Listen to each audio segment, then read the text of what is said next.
Hey, welcome to another episode of the YouSchool Podcast. I'm Scott Schimmel, your host and chief guide of the YouSchool. And I know if you're listening to this, probably I would say the most important thing to you is the same thing that's as important to me. It's the health and well-being of my kids and their future success. And it's not simple. It's actually very complicated, this whole idea of raising kids who thrive in the world. And that's why we exist, to give you the tools and the frameworks and the mindset that you need to be able to guide your kids to be happy and successful as adults. We care about their safety, but we also care about who they become and what they turn into, what they do with their lives. And we're trying to guide them through this world that is incredibly complex. What I want to share with you today is actually a very practical and simple model that can change, I think, your relationship, your perspective, your interactions with your kid, that can provide them with the foundation that they need to make the transition to adulthood really well. And what I want to introduce you to is called the science of mattering. What I want to explain to you is something that I've kind of circled around for years, and most recently been digging into the research. It's actually a researched topic of psychology, the science of mattering. There have been a bunch of validated research studies on what mattering is and how, when someone, a young person particularly, feels like they matter, what kind of impact, positive impact they can have on their lives. And also on the flip side, when someone doesn't feel like they matter, the negative outcomes in their life. And it's very stark. And fortunately, with just a little bit of insight and a little bit of direction, I think that you can boost your kids' sense of mattering in this world, which will lead to all the stuff that you care about for your kids. So are you ready for this? Let's buckle up. Let's get into this episode to talk about the science of mattering. So what is it? There's a few researchers where the science of mattering comes from. I'm going to link them in the show notes. Gordon Elliott, Gordon Flett, if I'm saying their names right, Isaac Prilleltensky, long name. What they've been doing is studying this concept of mattering as potentially, this is what I think it is, it's an intervention, something that we can do, that we can intentionally leverage like a lever and have a positive impact in kids' lives. What is it? Mattering is a sense that you are valued and you add value. That's the real simple, super simple definition. You are valued by the people in your life and you add value to the people in your life. And if you think about it, it's so obvious. It's like, as a friend of mine, Sean Parr, says, it's uncommon sense. It's right there. As soon as you hear it, it's like, yeah, it's a function of two things. It's feeling valued by the actions and experience of people around you. And we're going to get into what that looks like. And then adding value. It's a sense that people are happy that you're there. They see you for who you are. They value that. They value your differences. They value your opinions. They value your presence. And you are needed here. Now, there's a lot of movement, and I've been a part of this a lot with schools, to help build connection. The way I would define, and this is, I think, a helpful way to think about what mattering is, connection, the connectedness, that's like the drum that many school and education leaders beat. We want our students to feel connected because there's positive outcomes that are associated when students feel connected. They come to school more often, they do better academically, and their mental health is boosted. Connection, though, I think is the lowest bar. Connection would be, and I think we all want all of this. I think we want students to feel like they matter. But what we settle for is the pursuit of connection. And connection really is a kid's experience of feeling like I know the other people around me. So you know your peers, you know the adults in your life, the teachers, the staff, the community of adults that are on a campus. And the way we train that with YouSchool has been to particularly to train the adults, the staff, the teachers, and coaches how to open up and share their personal lives with kids. Because when a kid feels connected to the adult in their life, they show up more, they engage more, and they persist longer, and they achieve more. That's a good thing. But it's not necessarily psychologically satisfying. It's not enough for a kid to feel connected. Well, what's next? The next layer, and this is where I've spent a lot of time working on, is belonging. It's not enough to feel like you connect. What a kid wants more than that is to belong. And belonging would be almost the other side of connection. If connection is a kid knows you and kid knows their peers, belonging would feel like you know me, you know the kid. And that, the way we've trained that is by equipping teachers particularly to know how to do interrogation well. Question asking. How do you ask good questions to kids that give them time and space, whether it's through journaling in a language arts English class, or it's in an advisory homeroom class, or just in the warm-up exercise for any subject, that a teacher gives time and space for the kid, to every single kid, to share their perspective, to share their experiences and talk about themselves.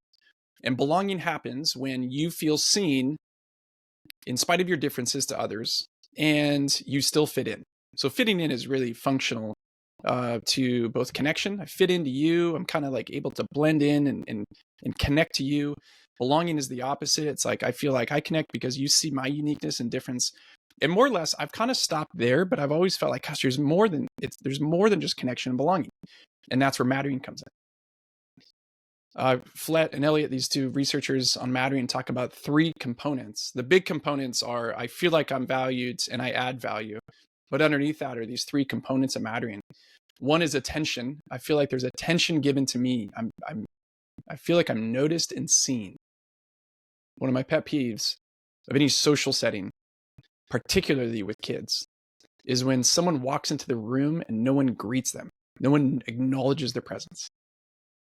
And I remember even just observing that, especially when I was in college and much more aware of things.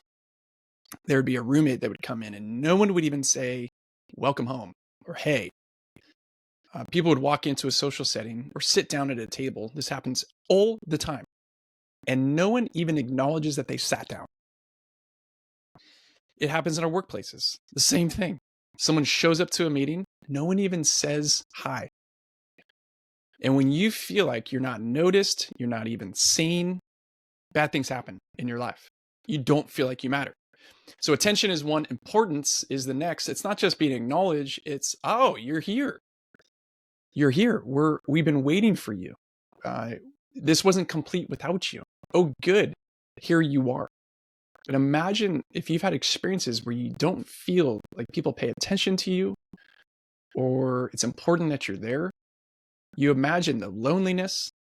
You imagine the sense of isolation.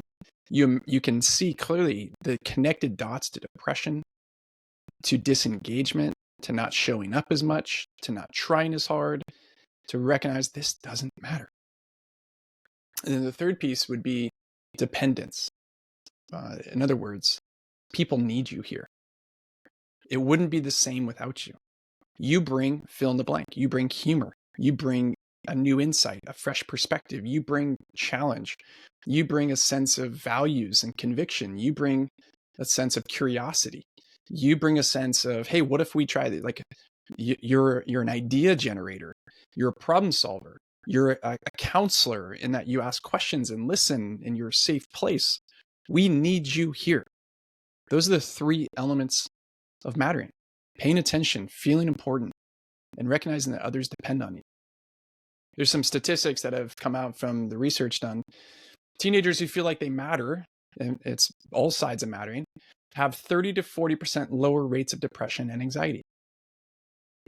Man, with all the conversations now about media and cell phones and social media, there's a real functional, clear way of looking at some of the sources of this problem.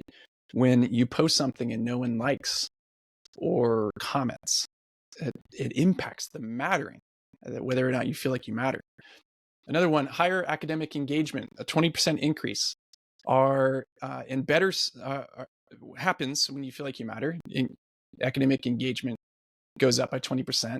You feel a 40% improvement in positive peer relationships. This is what some of the data has shown. 50% less likeliness. You're less likely to engage in risky behaviors. We're talking about substance use, sexual behavior, risky behavior. That's how it's defined. I've spent a lot of time working with, in partnership with Natural High, drug and alcohol prevention program all across the country. And we've looked at a lot of different ways for how to reduce risky behavior for kids. But this is actually almost simpler. helping kids understand that they matter. So how do we do this? And the research has actually been shifting how I think about and talk to my kids. I want to give teenagers, by and large, some space to settle in, to kind of catch the whiff of the mood that they're in before I dive in with curiosity. But when they're ready, we've talked about this a lot in other episodes, when a teenager is ready, when the moment is right, and they're ready to share and talk, I want to be attentive and present. And that looks like making eye contact, active listening, asking thoughtful questions, and then what happened, and who's that, and how did you feel, and why did you do that? It's being really curious about them. To secondly, acknowledge their contributions. Be on the lookout for ways in which their efforts, their presence, who they are, it contributes to people around them. So I've been looking for ways with each of my 3 kids to acknowledge and affirm the contributions that they make to their friends, to our family, to my life, to others. And it's just a lens to put on that helps me see my kids in a different light. And the most important part is then to go and say it. You add value in this particular way. We can also help boost our kids' sense of mattering by giving them responsibility, giving them jobs in the family. And some of those jobs, I think we easily go to chores, but I think also there's some responsibilities that we can lean on our kids based on their uniqueness. I've got one kid who has really bright and thoughtful things to say about things going on in the world. I've got another kid who's very thoughtful and empathetic and really understands how to resolve conflict. I've got another kid who just brings joy and life and laughter. So to be able to say, hey, when we have friends over, when we have extended family over, I want to encourage you to do that. People love it when you do that. You add value in your unique way. And finally, to really affirm that sense of their being individuals, different, unique. So I want you to feel like you're valuable, and I want you to feel like you add value. And those experiences that we parents can do, and there's research that feeling like you matter to your parents has it's a protective factor for so many of the things that we care about. Mattering is foundational for a teen's self-worth, their sense of identity and identity formation, and their overall well-being. Show them that they matter. You can do that, and that's an intervention that has been proven by science and research to have great impact in their lives for a long time. So my challenge to you is to think about your kid or your kids. What are you thankful for? What are you grateful for? How do they add value? And what are you going to do to let them know that? Not once, but consistently over time. They need that mirror of support. They need to know that they matter to you, not because they bring home good grades or they perform well in a performance or in a game or in a match, but they matter for who they are uniquely and intrinsically. So I'll be back with another episode of the YouSchool Podcast soon. In the meantime, check out our blog, resources, all the past episodes. Subscribe to our YouTube channel so you can get more videos like this. And we also, few parents have something called the Start newsletter. Start being more intentional with the time that you have with your kids. We offer you a practical, actionable thing you can do every single week, whether it's something like this to affirm their individuality, take them to do something that they would love to do, share a story, ask a question. We'll send you something unique each week. That's at theyouschool.com. You can sign up and subscribe anytime you want. So give us a follow on YouTube, listen to our podcast, share it with some other friends, and we'll be back soon with another episode.